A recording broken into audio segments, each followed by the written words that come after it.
Hello friends, I am Prince Shukla and this is your beautiful sa channel History Wala. So friends, today we will discuss an important topic of history that is Jallianwala Bagh massacre. दोस्तों, जैसा कि हम लोग जानते हैं कि आज दिनांक 13 अप्रैल है। आज से ठीक 102 साल पहले अंग्रेज़ों ने भारतीयों के साथ एक क्रूर व्यवहार किया था, जिसे हम लोग जलियांवाला बाग हत्याकांड के नाम से जानते हैं। दोस्तों, आप लोगों से यह रिक्वेस्ट है कि आप इस वीडियो को पूरा देखें, क्योंकि इस वीडियो में मैंने जलियांवाला बाग हत्याकांड से रिलेटेड सारे पॉइंट्स कवर किए हैं। Now let's begin the topic. दोस्तों, टॉपिक शुरू होती है फर्स्ट वर्ल्ड वॉर से। जैसा कि हम लोग जानते हैं कि 1914 में फर्स्ट वर्ल्ड वॉर स्टार्ट हो गया था और इस टाइम इंडिया में ब्रिटिशर्स का रूल था। दोस्तों, फर्स्ट वर्ल्ड वॉर की वजह से जो ब्रिटिश सैन्य खर्च होता है वह काफ़ी ज़्यादा इंक्रीज़ हो जाता है, जिसकी वजह से ब्रिटिश गवर्नमेंट ने इंडिया में टैक्सेस को इंक्रीज़ कर दिया।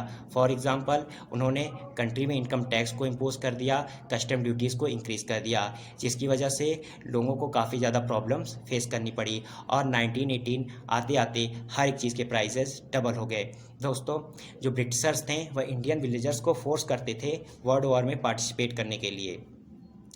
दोस्तों, 1918 में एक और दुखद घटना होती है। उस टाइम इंडिया में जो फूड क्रॉप्स होती हैं वह फेल हो जाती है, जिसकी वजह से इंडिया में फूड शॉर्टेज क्रिएट हो जाती है।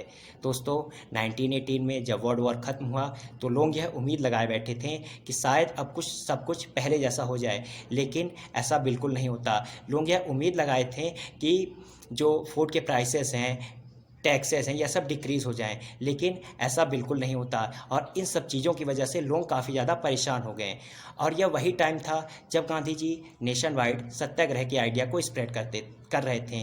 दोस्तों, सत्याग्रह एक ऐसा आइडिया है जिसमें गांधी जी यह विश्वास कर रहे थे कि अगर हम किसी भी इनजस्टिस के खिलाफ लड़ रहे हैं तो हम उसे बिना किसी वायलेंस के, बिना किसी वेपन के भी जीत सकते हैं। अर्थात सत्य और अहिंसा के माध्यम से सच्चाई की जीत के लिए प्रयास करना ही सत्याग्रह कहलाता है। और हम जानते हैं कि अपने इसी सत्याग्रह के आइडिया के साथ उन्होंने साउथ अफ्रीका में कई मूवमेंट्स में पार्टिसिपेट भी किया और वह मूवमेंट सक्सेसफुल भी रहे।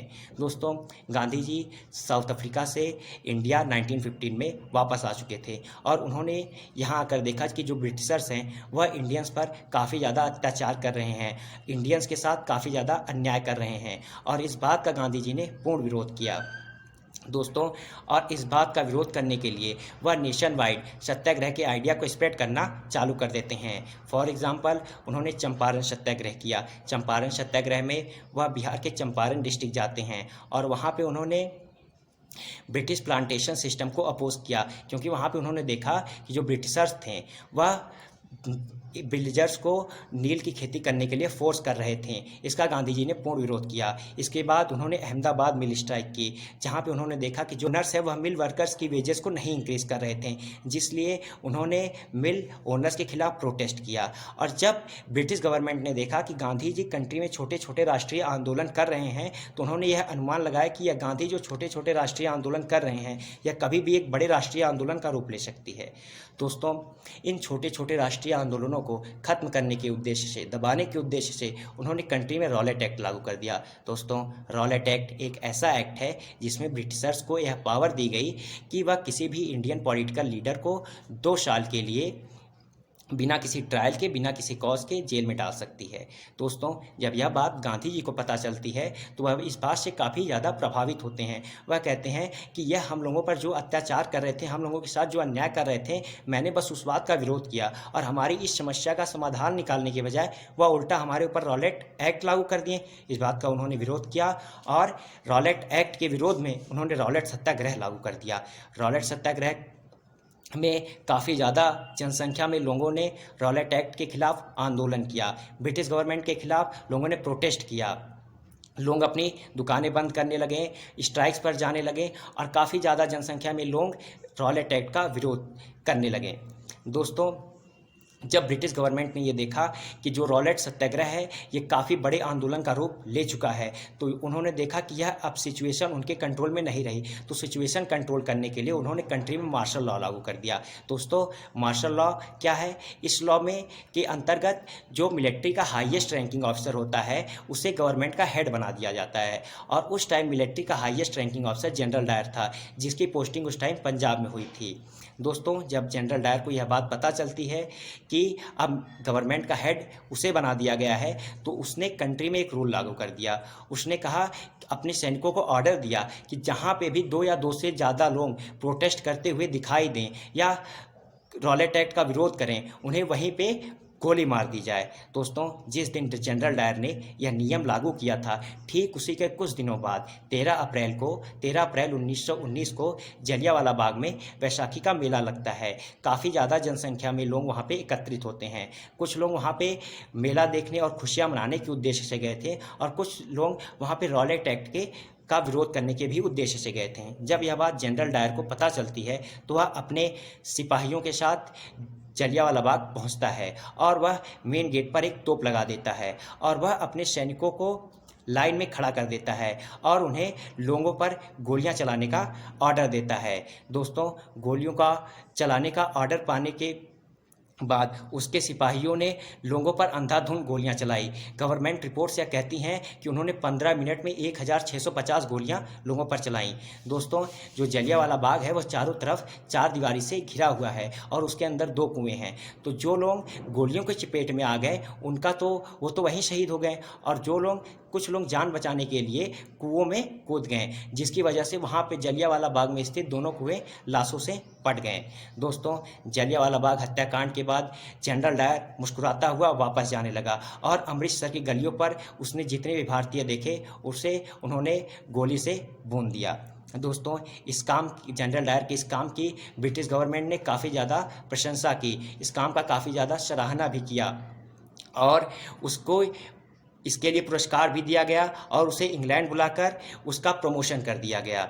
दोस्तों, जब यह बात लोगों को पता चलती है जलियांवाला बाग हत्याकांड की, तो लोग काफ़ी ज़्यादा आक्रोश में आ जाते हैं, लोग काफ़ी ज़्यादा उग्र हो जाते हैं और ब्रिटिश गवर्नमेंट के खिलाफ लोग प्रोटेस्ट करना चालू कर देते हैं। लोग गवर्नमेंट बिल्डिंग्स पर अटैक करना चालू कर देते हैं और जब गांधी जी यह देखते हैं कि उनके द्वारा लागू किया गया रॉलेट सत्याग्रह हिंसक हो रहा है, तो उन्होंने वायलेंट हो रहा है, तो उन्होंने रॉलेट सत्याग्रह वापस ले लिया। दोस्तों, जलियांवाला बाग हत्याकांड के दौरान लोगों के बीच एक महान क्रांतिकारी उधम सिंह भी शामिल थे। उस टाइम उनकी उम्र लगभग 11 या 12 वर्ष रही होगी और जब उन्होंने जलियांवाला बाग में इस हत्याकांड को देखा तो उन्होंने संकल्प किया कि जिस प्रकार इस क्रूर जनरल डायर ने हमारे निर्दोष देशवासियों को इतनी क्रूरता के साथ मारा है, ठीक मैं भी उसे बिना मारे छोड़ूंगा नहीं। उम्र कम थी, बालक थे, लेकिन उन्होंने संकल्प ले लिया था और इसकी योजना उन्होंने बाद में बनाई। दोस्तों, जैसा कि हम लोग जानते हैं कि बचपन में ही इनके माता पिता का साया इनके ऊपर से हट चुका था और इनके घर में आर्थिक मंदी छाई हुई थी। दोस्तों, अब इन्होंने संकल्प तो ले लिया था जनरल डायर को मारने का और उसे पूरा भी करना था, लेकिन इनके पास पैसे नहीं थे। इसलिए इन्होंने इंडिया में कारपेंट्री का काम किया और कारपेंट्री का काम करके कुछ पैसे एकत्रित किए। पैसे एकत्रित करने के बाद यह अमेरिका जाते हैं, अमेरिका से इंग्लैंड पहुंचते हैं। इंग्लैंड पहुंचने के बाद वहां पे यह कुछ महीनों रहते हैं और फिर यह एक रिवॉल्वर लेने की सोचते हैं, लेकिन इसके लिए उनके पास पैसे नहीं रहते, इसलिए वह एक होटल में एज अ वेटर काम करते हैं। दोस्तों, एज अ वेटर 2-3 महीने काम करने के बाद जब उनके पास कुछ पैसा इकट्ठा हो जाता है तो वह एक रिवॉल्वर भी खरीद लेते हैं और कुछ दिनों बाद उन्हें पता चलता है, यह घटना सन 1940 की है, कि जब एक दिन उन्हें पता चलता है कि जनरल डायर का एक कार्यक्रम इंग्लैंड के किंगस्टन पैलेस में आयोजित होने वाला है और जिस दिन यह कार्यक्रम आयोजित हुआ उस दिन उधम सिंह भी उस कार्यक्रम में पहुँचे और जब उन्होंने देखा कि जनरल डायर को स्टेज पर पुरस्कार दिए जा रहे हैं, मालाएं पहनाई जा रही हैं, तो उधम सिंह ने अपनी रिवॉल्वर निकाल के जनरल डायर के सीने में तड़ातड़ 3 गोलियां मारी और जनरल डायर की उसी वक्त मृत्यु हो जाती है। दोस्तों, फिर उधम सिंह एक ही वाक्य बोलते हैं कि आज मैंने अपने 21 वर्ष पहले लिए संकल्प को पूरा किया, अब मैं एक भी मिनट जिंदा नहीं रहना चाहता। और फिर वह अपनी बंदूक अंग्रेज पुलिसकर्मियों के हाथ में सौंपने लगते हैं, लेकिन अंग्रेज पुलिसकर्मी उसे लेने से डरते हैं, वह सोचते हैं कहीं ये मुझे भी नहीं मार दे। लेकिन उधम सिंह कहते हैं नहीं, हमारी दुश्मनी आपसे नहीं, मेरी दुश्मनी जनरल डायर से थी जिसे कि मैंने मार दिया। अब मैं एक भी मिनट जिंदा नहीं रहना चाहता। दोस्तों, हम अपने जीवन में अपने संकल्पों को, अपनी प्रतिज्ञाओं को किस प्रकार पूरा करना चाहिए, यह कोई महान क्रांतिकारी उधम सिंह से सीखे। दोस्तों, जैसा कि हमने देखा कि उनका जीवन संघर्षों से भरा रहा, लेकिन फिर भी उन्होंने अपने संकल्प को पूरा किया। ऐसे महान क्रांतिकारी को मैं सैल्यूट करता हूं और इसी के साथ हमारी इस काफ़ी अच्छी टॉपिक का अंत होता है। दोस्तों, मुझे उम्मीद है कि यह टॉपिक आपको काफ़ी ज़्यादा अच्छी लगी होगी और यह टॉपिक आपको काफ़ी ज़्यादा प्रभावित भी की होगी। अगर यह टॉपिक आपको अच्छी लगी हो तो इसे लाइक, शेयर और सब्सक्राइब ज़रूर करें। धन्यवाद।